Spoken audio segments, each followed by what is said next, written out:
Hey guys, Chris here. I've been on a beautiful walk this morning and I'm just on my way home, stopping off for something to eat. And I thought I'd jump on real quick and talk to you about the signs that tell me that a client usually, but anyone, will not be successful with their health and fitness goals. So they're not the usual things that you might think of. These are more internal mindset signs and the way they talk and the things they're looking for. So the first one is that the client of mine is looking for some sort of formula, quick fix we could say, but they probably don't realize they're looking for a quick fix, but some sort of solution, magic solution, follow X, Y, and Z and everything will happen. It's usually if Sally up the road's lost weight and looks fantastic, and you say to Sally, what did you do? And you need to follow it, step-by-step plan, and you think there's some magic formula that if you just follow that everything will be fine. That is a sign that you probably won't succeed because there is no such thing as a magic formula. You just need to nut things out and work things out for yourself. Unfortunately, you can get help with that and you can follow some guidelines definitely, but there's no step-by-step magic formula. The second one is that you're addicted to your comfort zone and you don't want to change at all. So I think the definition, the saying is, the definition of craziness is doing the same actions and expecting a different result. It's a little bit like that. Some of your actions will have to change to get a different result. It's just as simple as that. The third one is, I think a lot of people forget that you only get the results while you are doing the actions. So people think they're going to go on X, Y, and Z plan like Whole30 or, a 6-week challenge or whatever it might be, and they get to their destination of a leaner body and healthy weight and better fitness and, improved mood, all of those kinds of things, and they think, oh, the job is done. But it doesn't work that way. Just like showering to stay clean, you only stay clean while you're showering daily. You only get the results while you are doing the actions. It's a continuous, lifelong process. So only start and adopt things that you're willing to take on and you're willing to do lifelong. What are we up to? 1, 2, 3, 4. The other one is that number 4 is you take no responsibility. So you want to outsource it, or you want someone to come in and save you. You want someone else to do the work. There's a funny meme going around that I don't need a personal trainer. I need someone to walk around behind me and slap unhealthy foods out of my hand. And it's pretty funny and people have shared it and had a laugh and whatever. But it's a sign that you want to be saved. No one's going to walk around and slap unhealthy food out of your hand.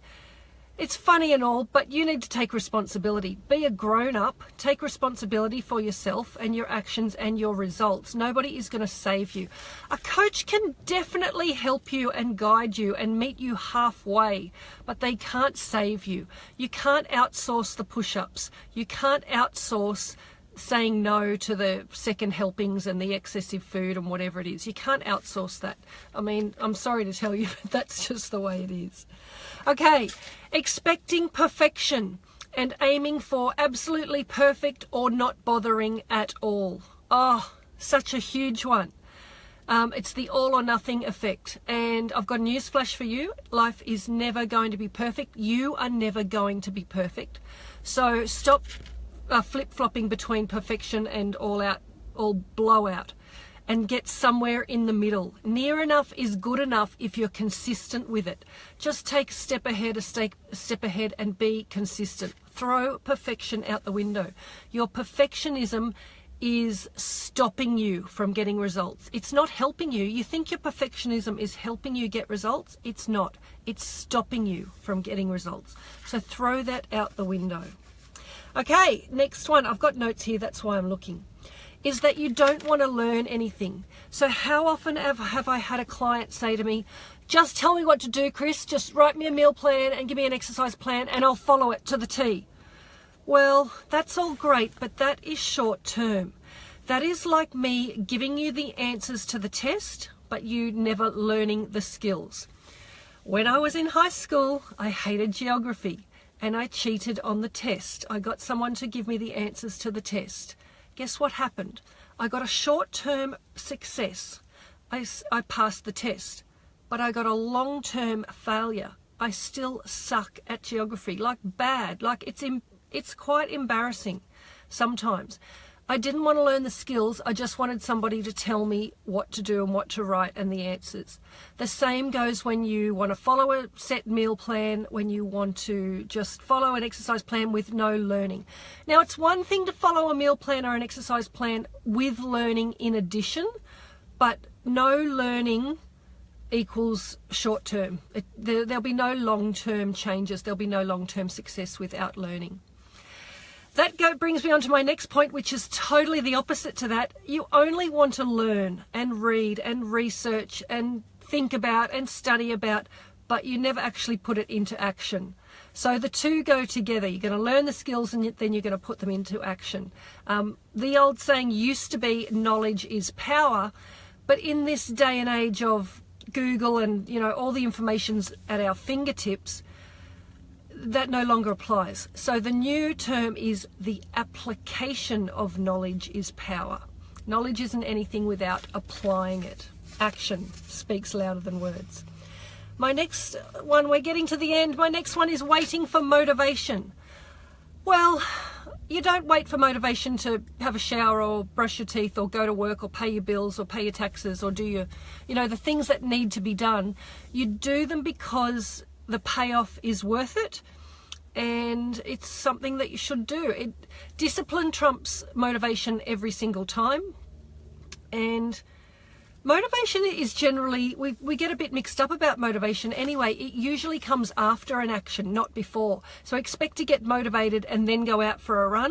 But what happens is if you go out for a run, you feel motivated afterwards. So we have it all flipped around. So do not wait for motivation to strike before you start to make some healthy changes. I'm on the last one, I promise. The last one is doing it from a feeling of punishment and wanting to fix yourself because you don't like yourself. You need to look after yourself and eat healthy and choose exercise and move regularly and all those wonderful things because you love yourself and you respect yourself and you want to look after your body and your health. Not because you hate yourself and you want to punish it and restrict it and sacrifice it, all those negative feelings. So if you can flip the script around and do the actions from a place of love and self-respect and self-worth. The last note, which I didn't actually have written down, is on that self-worth topic.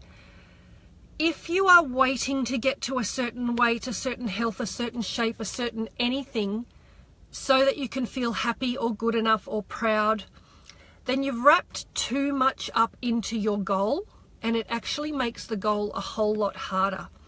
I'd love you to work on your happiness and your pride and your confidence and your self-worth as a whole separate issue, if that's an issue for you, as a whole separate issue. And then you can work on your fitness goals as a whole separate issue. Don't wrap the two up together. It's too big, it's too much. You should feel self-worthy and love and respect of yourself right now as you are. Nice to say, but we need work on it, myself included, 100%.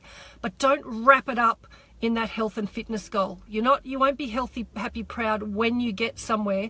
You should be healthy, happy, proud, self-love, self-respect right now. And separate those two goals.